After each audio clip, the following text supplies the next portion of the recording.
€158 million.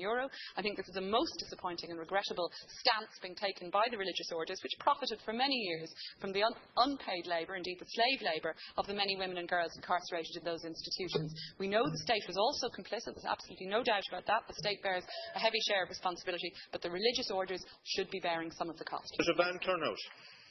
Thank you very much. Look, I'd like to start where Senator Bacic finished, was in relation to the Magdalen laundries. We had a debate earlier this year in the House which was adjourned and not resumed, so I would ask for the resumption of that debate.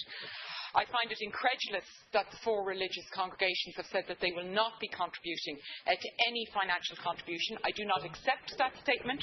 We know that the site, some property of just one of the orders during the boom, was sold for €61.8 million. The Justice for Magdalenes has estimated that the 4 orders in property deals alone received €266 million. So for me to hear that for a fund that the state has set up that has a maximum of €58 million, will range between €34 million and €58 million, that they have the incredulity to say that they will not be contributing is unacceptable, and we need to firmly say that. In relation to the reports today about mental health spending, it really is déjà vu. I think if we went back to the record this time last year in the House, we had the same debate. We had the same newspaper reports and we were reassured. In January of this year in the Health and Children Committee, we had the Minister Lynch before us. She assured us not only this year would we have the 35 million for this year, we would take last year's 35 million and there would be 70 million this year.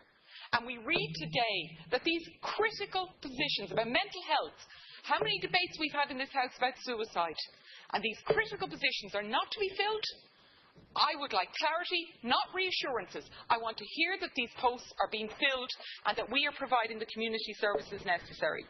And finally, Leader, I know that there has been much debate on the costs in relation to the Seanad. And my question would be to ask the Government to give an implementation plan for us on dole reform, giving details, costs and timeline of that necessary reform. I think having a debate with only one side of the figures is not acceptable.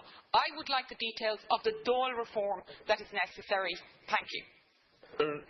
Barrett. Margaret Cahirlick. Could I ask the Leader to organise a debate on Northern Ireland, either among ourselves or if a minister is available? And could I ask him to consider also